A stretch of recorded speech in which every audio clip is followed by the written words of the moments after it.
ግሸን ደብረ ከርቤ ሂዶ ሲመለስ በደረሰ አደጋ በ31 ሰዎች ላይ ጉዳት መድረሱ ተገለጸ። ፋኖ ደብረ መርቆስ ላይ በአገዛዙ ሰራዊትና አመራሮች ላይ ድንገተኛ ጥቃት አደረሰ።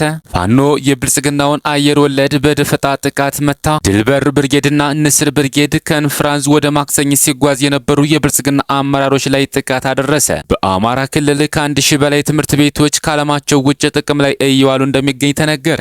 የአውሮፓ ከተሞች እስራኤል በጋዛ ላይ የምትፈጽመው የዘር ጭፍጨፋ የሚወግዝ ሰልፍ በማድረግ በቁጣ ተቀጣጥለው አድረዋል ተባለ። ሐማስ በፕሬዝዳንት ዶናልድ ትራምፕ በጋዛ ጦርነቱን ለማስቆም ተነድፎ የቀረበውን እቅድ በጭራሽ እንደማይቀበለው ፍንጭ መስጠት ተሰምቷል። እስከ መጨረሻው ድረስ አብራችሁ ስትቆዩ እነዚህና ሌሎች ያልተሰሙ መረጃዎችን በዝርዝር እናስደምጣችኋለን። የሚዲያችን ተደራሽነት እንዲበዛ ቪዲዮውን ላይክ፣ ቻናሉ ሰብስክራይብ እና ሼር እንዲሁም ኮሜንት መስጫ ሳጥን ድል ለአማራ ፋኖ የሚል አስተያየት እያስቀምጣችሁ አብራችሁን ሆኖ እነሆ ወደ መረጃችን ገባን።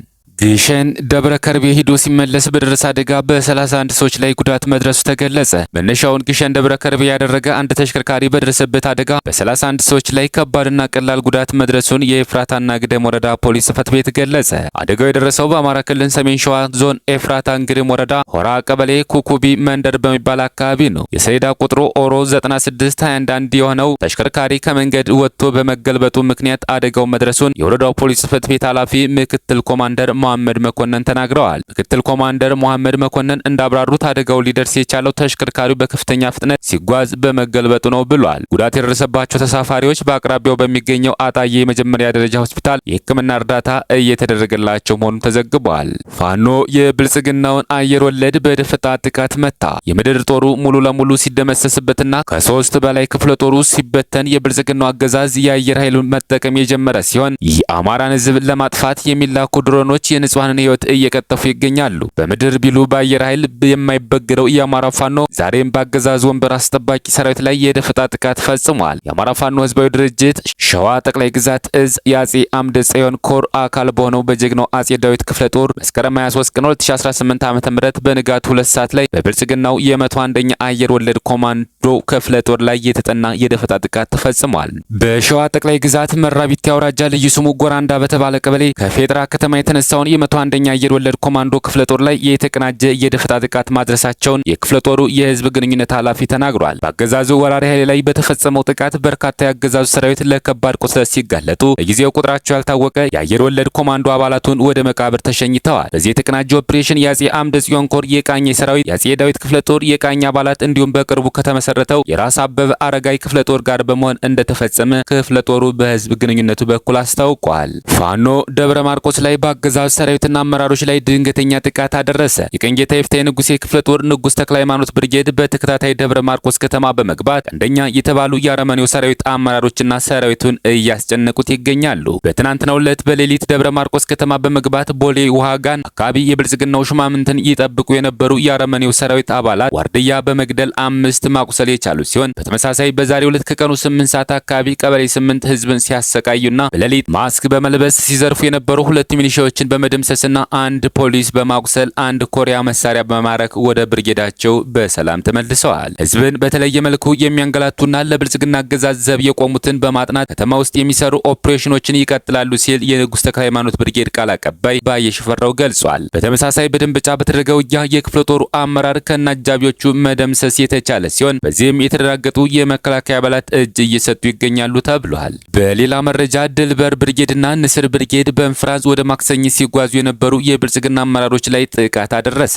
አፍባ ሰሜን አማራ ቀጠና በላይ ዘለቅ እዝ ዳግማዊ ቴዎድሮስ 5ኛ ኮር ጥቁር አንበሳ ክፍለ ጦር ድልበር ብርጌድና ንስር ብርጌድ ማክሰኝት ልዩ ስሙ ፈረንጅ ውሃ ተብሎ ከሚጠራው የገጠር ቀበሌ ላይ ጠላት ባላሰበውና ባልተጠበቀው መንገድ መብረቃዊ ጥቃት ደርሶበታል። በጥቃቱ ተሽከርካሪውና በተሽከርካሪው ላይ የነበሩ የብልጽግና አመራሮችና ለጀባ ስራ ከተሽከርካሪው ላይ የነበሩ የአድማ ብተና አባላት ላይ ሙሉ በሙሉ ሙትና ቁስለኛ እንዲሆን ተደርጓል። በነበልባሎቹ ፋኖች ድንገተኛ ምት የተነሳ ተሽከርካሪው የመገልበጥ አደጋ የደረሰበት ሲሆን ጥቃቱ የተፈጸመው ከማክሰኝትና ከንፍራዝ በቅርብ ርቀት ላይ በመሆኑ ጠላት መረጃ ስለደረሰው በፍጥነት ውጊያው ቀጠና ላይ በመድረሱ በጥቃቱ ሰለባ የሆኑና ከፍተኛ የተጎዱትን የጠላት ኃይል ቁጥር ማወቅ አልተቻለም። በአማራ ክልል ከ1000 በላይ ትምህርት ቤቶች ከዓላማቸው ውጭ ጥቅም ላይ እየዋሉ እንደሚገኝ ተነገረ። በአማራ ክልል ለ2018 ዓ.ም 7.4 ሚሊዮን ለማስተማር ታቅዶ እስካሁን ምዝገባ ያከናወኑ ተማሪዎች 3.4 ሚሊዮን ተማሪዎች ብቻ መሆናቸውን የክልሉ ትምህርት ቢሮ አስታውቋል። ይህም ቁጥር ይመዘገባሉ ተብሎ ከታቀደው 46 በመቶ ብቻ መሆኑን የክልሉ ትምህርት ቢሮ ኃላፊ ዶክተር መንገሻ ፈንታው ተናግረዋል። ቢሮው አሁንም በክልሉ ከ2400 በላይ ትምህርት ቤቶች ዝግ መሆናቸውን የገለጸ ሲሆን ከ1000 በላይ ትምህርት ቤቶች ላልተገባ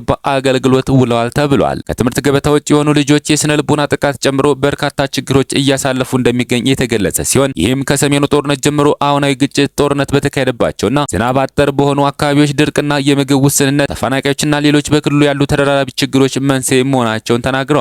በዚህና መሰል ምክንያቶች በክልሉ ውስጥ ካሉ 11000 ትምህርት ቤቶች 8624 የሚሆኑት ብቻ ተማሪ ተቀብለው እያስተማሩ ነው ተብሏል። ከሰሜኑ ጦርነት ጀምሮ እስካሁን በክልሉ ባለው ችግር ምክንያት 6154 የሚሆኑ ትምህርት ቤቶች ጉዳት ደርሶባቸዋል የተባለ ሲሆን ከዚህ ውስጥ 1984 የሚሆኑት ትምህርት ቤቶች አሁን ባለው በክልሉ ባለው ጦርነት ጉዳት እየደረሰባቸው እንደሆነም ተነግሯል። እስካሁን 2445 ትምህርት ቤቶች ዝግ ናቸው። 9 የአማራ ክልል ወረዳዎች ተማሪ እስካሁን አልመዘገቡም ተብሏል። ለሀገር በዚህ ዓመት ወደ ትምህርት ገበታ ይመጣል ተብሎ ከታቀደው ተማሪ አኳያ 26 ከመቶ ወደ ትምህርት አልመጣም ሲል ትምህርት ሚኒስቴር ተናግሯል። የትምህርት ሚኒስቴር ዴኤታ አየለች እሸቴ እንደ ሀገር በዚህ ዓመት ይመዘገባል ተብሎ ከታቀደው አኳያ 74 ከመቶ የሚሆነውን ማሳካት ተችሏል ብለዋል። በሌላ መረጃ 78 በመቶ የገንዘብ ፍሰት ወደ ኢትዮጵያ እየገባ አይደለም ተባለ።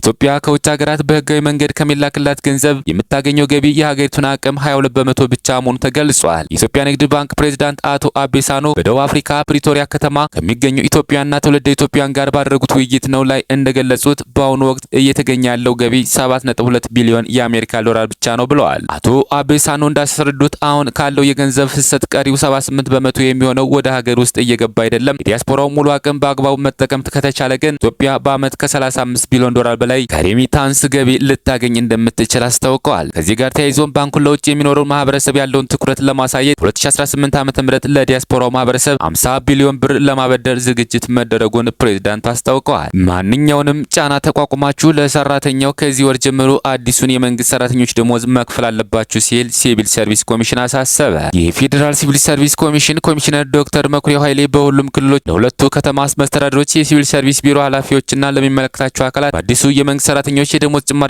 የአበል ክፍያ በሚመለከት መመሪያ አስተላልፏል። በሰጡት መመሪያ መሰረትም ከመስከረም ወር ጀምሮ አዲሱ የመንግስት ሰራተኞች የደሞዝ ጭማሪ ተግባራዊ እንደሚሆን አሳውቀዋል። ኮሚሽነሩ የደሞዝና የአበል ማስተካከያ የተደረገው መንግስት የመክፈል አቅም ኑሮ ሳይሆን የመንግስት ሰራተኛውን የኑሮ ጫና ስለሚያውቅ ትልቅ ዋጋ ተከፍሎ ነው ብለዋል። ኮሚሽነሩ አክለውም ደሞዙ ከመስከረም 1 ቀን 2018 ዓ.ም ጀምሮ ይከፈላል። ክልሎች ምናልባት አንዳንድ አካባቢዎች በዚህ ወር ካልደረሰ ያለውን ማንኛውንም ጫና ተቋቁማችሁ ለሰራተኛው በዚህ ወር ጀምሮ አዲሱን የመንግስት ሰራተኞች ደሞዝ መክፈል አለባችሁ ሲል ማሳሰቢያ ሰጥቷል። መንግስት በተለያዩ መድረኮች የደሞዝ ጭማሪ እንደሚያደርግ በተደጋጋሚ የገለጸና ሀገሪቱ የመክፈል አቅም እንደሌላት ያሳወቀ ሲሆን በተጨማሪም በተያዘው የ2018 ዓ.ም በጀት የደሞዝ ማሻሻያ ተብሎ ዓመታዊ በጀቱ ላይ የተገለጸ ነገር ባይኖርም መንግስት የሰራተኛውን የኑሮ ጫና ተረድቶ ወይም የጤና ባለሙያዎችና መሰል የመንግስት ሰራተኞችን ቁጣ ህዝባዊ አመጽ ስለመቀልበስ አስቦ የደሞዝ ጭማሪ ያለ እቅድ ያደረገ ሲሆን ከመስከረም ወር ጀምሮ ክፍያ እንዲፈጽም በጥብቅ አሳስቧል። በመጨረሻም ሐማስ በፕሬዝዳንት ዶናልድ ትራምፕ በጋዛ ጦርነት ለማስቆም ተነድፎ የቀረበውን እቅድ በጭራሽ እንደማይቀበለው ፍንጭ መስጠቱ ተሰምቷል። እቅዱ ሐማስ ሙሉ በሙሉ ትጥቅ እንዲፈታና ወደፊትም የጋዛ ሰርጥ አስተዳደር ምንም አይነት ሚና እንዳይኖረው የሚጠይቅ መሆኑን የሚታወስ ሲሆን በኳታር የሚገኙ የሐማስ መሪዎች እቅዱን ከማሻሻያዎች ጋር የመቀበል አዝማሚያ እያሳዩ ነው ተብሏል። በጋዛ